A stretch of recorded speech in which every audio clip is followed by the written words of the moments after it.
दोस्तों यहाँ आप देख सकते हो central university of south Bihar का ये वेबसाइट है। और देखो मुझे पता है कि CUSB ने अपने कट ऑफ्स को पहले ही रिलीज़ कर दिया था। मतलब कई लोग मुझसे कहेंगे कि बहुत लेट हो भाई, ठीक है मैं मानता हूँ लेट हूँ, लेकिन देखो मुझे भी पता है कट ऑफ पहले आ चुका था, लेकिन मैं तब तक मैं वीडियो नहीं बनाना चाहता था जब तक कि कुछ ऑफिशियली अनाउंस नहीं हो, क्योंकि CUSB का वेबसाइट लगातार डाउन चल रहा था और वेबसाइट पे ऐसी कोई इन्फॉर्मेशन नहीं प्रोवाइड की गई थी। इसलिए मैं आपको कोई वीडियो बना के नहीं दे रहा था, क्योंकि मैं नहीं चाहता था कि कोई गलत चीज़ मैं आपके साथ इन्फॉर्मेशन शेयर कर दूँ। सो फाइनली अब CUSB ने अपने वेबसाइट पर अपलोड कर दिया है कट ऑफ्स को। तो इस वीडियो में हम इस बारे में बात करेंगे कि क्या है कट ऑफ, और साथ ही साथ ये भी बात करेंगे कि क्या आपको इंतज़ार करने की ज़रूरत है या नहीं, क्या आपका एडमिशन सेकेंड या थर्ड मेरिट लिस्ट तक होने के चांसेस है या नहीं। वीडियो को शुरू करते हैं।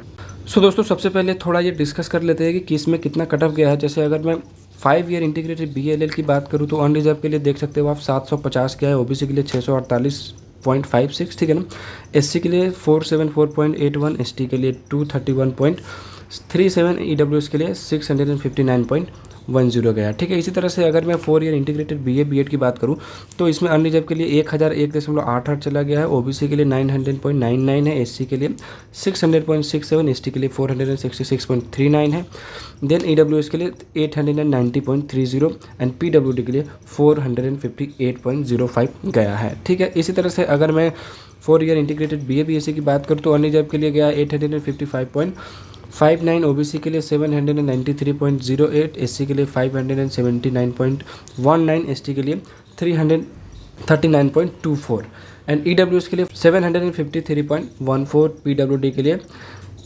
522.00, ठीक है। तो इस तरह से आपको यूनिवर्सिटी में ये कट ऑफ गया है। मैं बहुत कम समय लेना चाहता हूँ ताकि इसलिए जल्दी से मैंने ये सब आपको बता दिया। तो आप देख सकते हो ये कुछ कट ऑफ है BL LLB की, BA BEd की और BSc BEd की, ठीक है। आप सभी लोगों ने देख भी लिया होगा। अब बात आती है, यहाँ देख सकते हो आप SC ST वालों को तो खैर मज़ा ही है हर जगह। तो खैर अब यहाँ बात आती है कि क्या आपको आगे इंतज़ार करने की ज़रूरत है या नहीं, क्या आपका एडमिशन अभी भी हो सकता है या नहीं, इसी चीज़ को हम समझने की कोशिश करेंगे।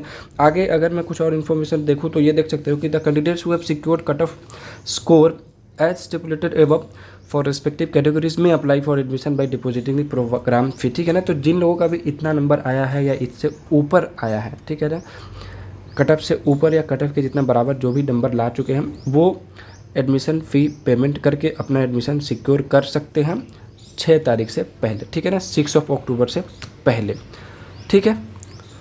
अब हम बात करेंगे कि क्या आपका एडमिशन होगा या नहीं होगा। इसको समझने की बहुत ज़्यादा ज़रूरत है क्योंकि बहुत सारे लोग अभी भी इसी चीज़ को लेकर कन्फ्यूज है, ठीक है। तो देखो अगर मैं बहुत क्लियर कट बात करने जा रहा हूँ, यहाँ मैं आपको लॉलीपॉप देकर खुश करने के लिए नहीं आया हूँ, बहुत क्लियर बात करूँगा कि आपका एडमिशन होगा या नहीं होगा। देखो अगर मैं LLB कोर्सेज़ की बात करूँ, जैसे कि यहाँ मेंशन किया गया, ठीक है ना, LLB, तो LLB कोर्स में मुश्किल से मुझे लगता है आपको एक और सेकेंड मेरिट लिस्ट आएगी। बहुत कम संभावना है लेकिन एक और सेकेंड मेरिट लिस्ट आएगी, ठीक है। बहुत कुछ सीटें हो सकता है खाली बच जाए, क्योंकि नेक्स्ट ईयर तक तो खाली भी नहीं बची थी कुछ भी सीट। तो एक मेरिट लिस्ट और आएगी, सेकेंड मेरिट लिस्ट LLB के लिए, जिसमें आपको बहुत ज़्यादा 15 से 20 का डिफरेंस हो सकता है मुश्किल से, ठीक है, हो सकता है 4-5 भी हो। तो ये हो गई बात LLB वालों की।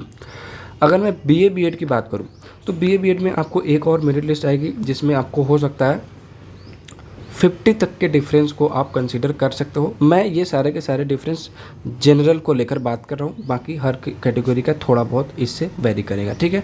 तो 50 तक के डिफरेंस को आप मेंटेन कर सकते हो। मान लो ये 1001 है तो आप ये मान के चल सकते हो कि 940 950 के अराउंड आपका एडमिशन अगर नंबर आ रहा है तो आपको सेकेंड मेरिट लिस्ट में भी चांस मिल सकता है।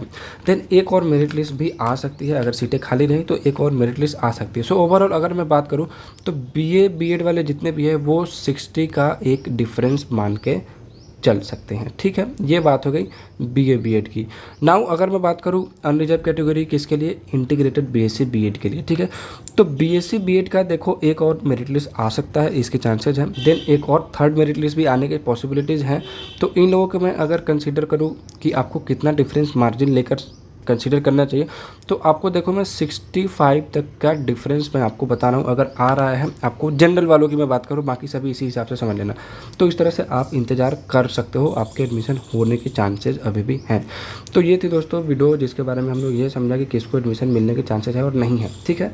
बाकी एग्जैक्ट आपको मेरिट लिस्ट रिलीज़ होने के बाद पता चल जाएगा, इसलिए ऑफिशियल वेबसाइट को विजिट करते रहें। जिन लोगों का एडमिशन हो चुका है या कट ऑफ क्रॉस कर चुके हैं उनको मेरी तरफ से बहुत बहुत शुभकामनाएं। धन्यवाद।